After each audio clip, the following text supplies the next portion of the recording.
Welcome to Health Talk.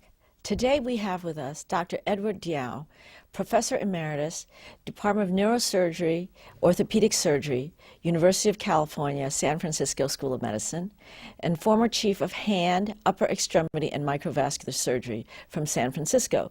Today's topic, we're going to talk about sports injury and what's new for treatment.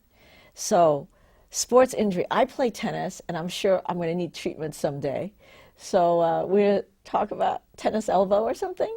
Yeah, Here. I think we're going to use tennis and golf because a lot of people participate in these activities to talk about the kinds of problems that I see patients with when they have an injury or are not able to perform at their level. And of course, that's critical. You've got to be able to hit the tennis ball, hit the golf ball. Those are important things. So here's my tennis swing. Here I am, and I'm following through. And there's some problems because if I follow through the wrong way, I will hurt my hand, my wrist, and I'll hurt my inner side of my elbow. So tell us about Right, that. so just with that, and you had very good technique, Gloria. Oh, so that thank was you. good. But of course, we slowed it down for the audience. Right. So in the gripping of the racket and the striking of the ball, a variety of muscles are in play. Of course, your core muscles and your legs to get to the ball. And then with striking, there's contraction of the forearm muscles, which originate from the elbow and then connect to the wrist and the fingers. So this stroke, the forehand, there's stretching of the flexor muscles here and then contracting. Mm-hmm. And on the backhand side, then the muscles on this side of the forearm are contracting, and then there is impact. So things like tennis elbow, which we classically talk about, lateral epicondylitis, is a tendonitis or an overuse where the muscles are damaged from where they attach to the bone. And then there are nerve compressions that also may result there. Same from the forehand, this medial epicondylitis is another common problem. And that actually we see a lot of in the second sport. So now I want to see you demonstrate your golf grip. Oh, it's Gloria. been a while. So here we go. And here, and sometimes when you turn over, there's pain. Right. You know, there's a lot of accelerating and decelerating the racket, the club, and if you're not warmed up, if your muscles are not in good condition, you can have overuse, little micro tears, little injuries to the muscle. And so I have a little skeleton that I can show you where these originate from. So this is at the shoulder, the humerus, the elbow, and the wrist. And so right over here, right on the edge of the epicondyle, right at the elbow is where the muscles originate. And this is often when there's pain on either the outside or the inside of the elbow. Now, it used to be that you would tell people to, of course, decrease the activity, try anti-inflammatories, maybe therapy for stretching. Sometimes we would use steroid injections, but that doesn't solve the problem all of the time. Say 8 out of 10 patients would respond to that, but then there's still 2 out of 10 who still have problems and say, hey, look, you know, I got to participate in these activities.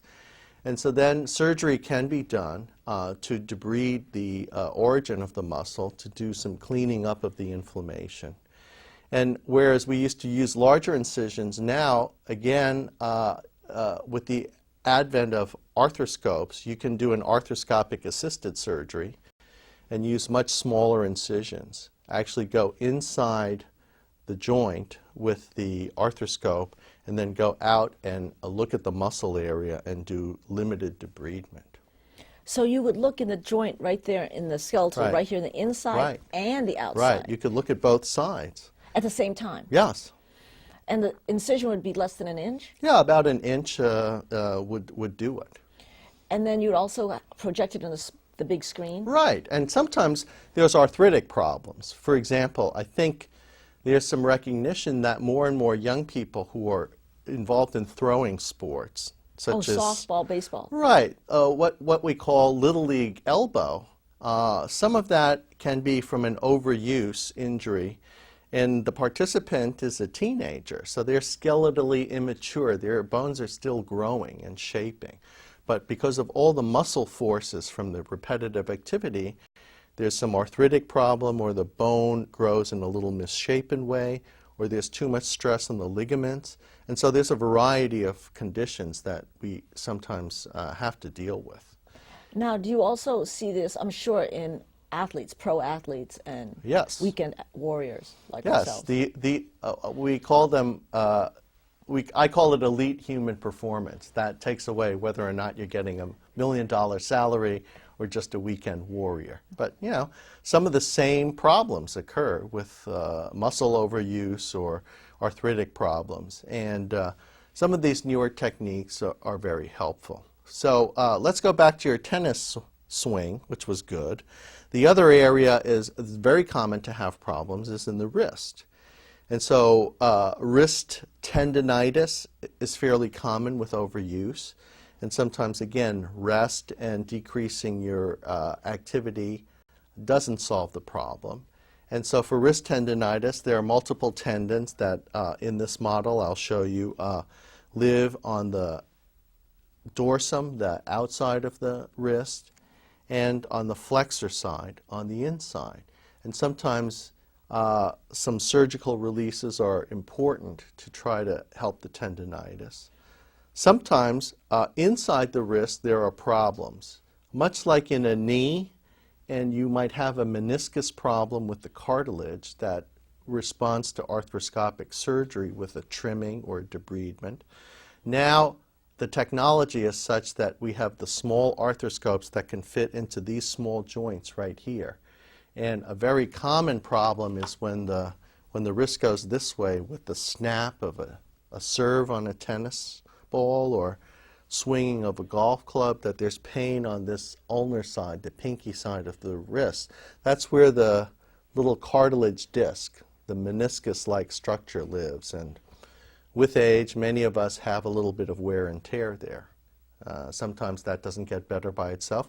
We could go in without making an incision, just using the arthroscope and the shavers, and shave down that cartilage, or even shave down some of the bone, and basically solve the problem.